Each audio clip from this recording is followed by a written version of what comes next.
जय बद्री विशाल। हिमालय गढ़वाल उत्तराखंड की चारधाम यात्रा का शंखनाद हो चुका है, यानी कार्यक्रम घोषित हो चुका है और अब रजिस्ट्रेशन यानी यात्रा के लिए पंजीकरण की प्रक्रिया शुरू हो चुकी है। यदि आप पंजीकरण नहीं करेंगे तो आपको ऋषिकेश से आगे एक कदम भी बढ़ने नहीं दिया जाएगा। चारधाम यात्रा, जैसे मैंने पहले भी कहा कि कार्यक्रम घोषित हो चुका है और वो कार्यक्रम है कि 19 अप्रैल को अक्षय तृतीया के दिन यमुनोत्री जी और गंगोत्री जी के कपाट खुलेंगे। इसके बाद 22 अप्रैल को केदारनाथ जी के और 23 अप्रैल को बद्रीनाथ जी के कपाट खुलेंगे और आप तभी वहां प्रवेश कर पाएंगे, यानी ऋषिकेश से आगे या जहां जो भी रूट आपको सूट करता है, कहीं से भी जाए, आपको आगे तब बढ़ने दिया जाएगा जब आपका रजिस्ट्रेशन क्या होगा। अब यदि आप अपनी यात्रा को चाहते हैं कि बिना किसी विघ्न बाधा के शांतिपूर्वक हो, तो आप घर बैठे बैठे रजिस्ट्रेशन कर सकते हैं। और यदि आप चार धाम यात्रा पे जाना चाहते हैं, रजिस्ट्रेशन कराना चाहते हैं, तो यह वीडियो आपके लिए ही है। अंत तक जरूर देखिएगा।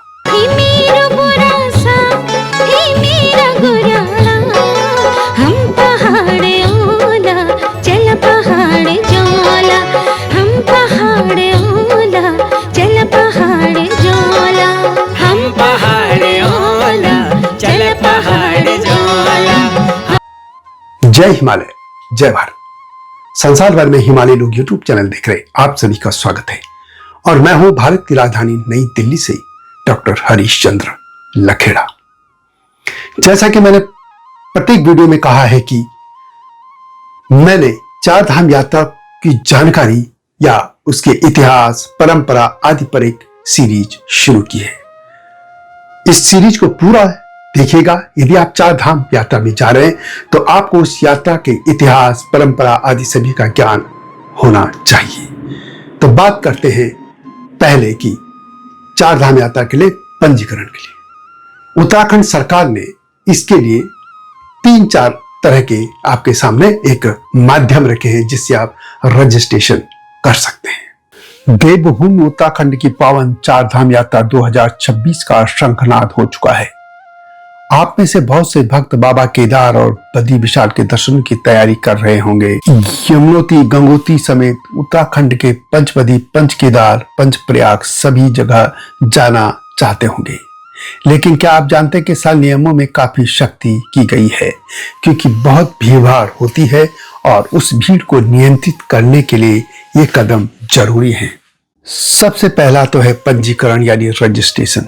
इसके बिना आपको ऋषिकेश से आगे बढ़ने नहीं दिया जाएगा। एक कदम भी आप आगे नहीं बढ़ पाएंगे। उत्तराखंड प्रशासन ने यात्रियों की सुरक्षा के लिए बायोमेट्रिक और QR कोड रजिस्ट्रेशन को पूरी तरह अनिवार्य कर दिया है। तो अगर आप चाहते हैं कि आपकी यात्रा बिना रोक टोक के हो जाए तो यह वीडियो आपके लिए बहुत महत्वपूर्ण है। इस वीडियो में मैं आपको स्टेप बाय स्टेप बताऊंगा कि कैसे आप अपने घर बैठे अपने मोबाइल से पंजीकरण यानी रजिस्ट्रेशन कर सकते हैं, कौन से दस्तावेज जरूरी हैं और किन गलतियों से आपको बचना है। इस मुद्दे पर आगे बढ़ने से पहले आपसे अनुरोध है कि मेरे हिमालय लोग यूट्यूब चैनल को सब्सक्राइब अवश्य कर दीजिएगा, जिन्होंने अब तक ऐसा नहीं किया है या जो चैनल पर नए हैं, और मेरे सत्यमेव जयते चैनल को भी देखिएगा जो समसामयिक मुद्दों पर केंद्रित है। यह आपसे विनम्र अनुरोध है। पार की चार धाम यात्रा 19 अप्रैल अक्षय तृतीया से शुरू हो रही है।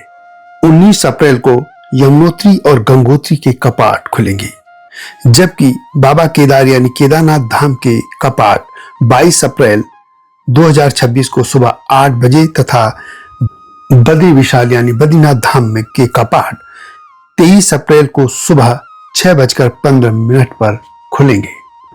उत्तराखंड सरकार ने 2026 में चार धाम यात्रा के लिए पंजीकरण यानी रजिस्ट्रेशन अनिवार्य कर दिया है। जैसा कि मैंने पहले भी कहा कि बिना रजिस्ट्रेशन के यात्रियों को ऋषिकेश से आगे जाने की अनुमति नहीं दी जाएगी। अब मैं आपको स्टेप वाइज सारे जो प्रक्रिया है रजिस्ट्रेशन समेत यात्रा की वह बताने जा रहा हूं। उत्तराखंड सरकार ने यात्रियों की सुरक्षा और भीड़ प्रबंधन के लिए स्मार्ट कार्ड प्रणाली लागू की है। आप 4 माध्यमों से पंजीकरण कर सकते हैं। पहला तो है कि उत्तराखंड सरकार की आधिकारिक वेबसाइट है, यह सबसे आसान तरीका है। वेबसाइट है registration&touristcare.uk.gov.in। इस पर आप जाइए, अपना प्रोफाइल बनाइए, यानी रजिस्टर कीजिए, लॉगिन कीजिए, वहां पर क्लिक करके अपना मोबाइल नंबर दर्ज कीजिए और फिर आपको वहां अपना विवरण भरना होगा। अपना नाम, आयु, पता और आधार कार्ड नंबर आपको उसमें दर्ज करना होगा। फिर आपको चुनना होगा कि किस धाम को आप जाना चाहते हैं, यानी किस किस धाम में आप भगवान के दर्शन करना चाहते हैं, उस तिथि का चयन करें। जब यह रजिस्ट्रेशन पूरा हो जाए तो उसके बाद या तो रजिस्ट्रेशन लेटर या QR कोड डाउन करके अपने पास सुरक्षित रख लें। दूसरा माध्यम है mobile app tourist care Uttarakhand. यह गूगल प्ले से या ऐप स्टोर से tourist care Uttarakhand app download हो जाएगा। इसमें भी वही प्रक्रिया अपनानी होगी जो वेबसाइट पर दी गई है। यह ऐप यात्रा के दौरान ऑफलाइन मैप और आपातकालीन सहायता में भी काम आएगा। तीसरा माध्यम है व्हाट्सएप। एक नंबर है 8394833833 पर यात्रा लिखकर भेजिए। उसमें आपको कुछ एक मैसेज आएगा और इसी में आपका नाम, उम्र, आधार कार्ड नंबर और तिथि पूछी जाएगी, यानी आप कब यात्रा करना चाहते हैं। अंत में आपको व्हाट्सएप पर ही रजिस्ट्रेशन स्लिप मिल जाएगी। यदि आपको मैसेज आता है कि आप वेबसाइट पर जाइए तो आप वो भी रास्ता अपना सकते हैं। और इस पर भी यदि आपका रजिस्ट्रेशन नहीं हो पा रहा है या आप नहीं कर पा रहे हैं, यानी आप ऑनलाइन रजिस्ट्रेशन नहीं कर पा रहे, तो ऋषिकेश, हरिद्वार, सोनप्रयाग या पांडकेश्वर में बने फिजिकल काउंटर्स पर जाकर अपना आधार कार्ड दिखाकर पंजीकरण करा सकते हैं। लेकिन वहां पर ध्यान रखना कि लंबी लाइनें हो सकती हैं और इस तरह के भीड़भाड़ तंत्र से बचने के लिए जरूरी है कि आप ऑनलाइन रजिस्ट्रेशन अवश्य करा लें और तभी यात्रा के लिए आगे बढ़ें। आपके पास जो महत्वपूर्ण दस्तावेज होने चाहिए वो भी मैं बता देता हूं।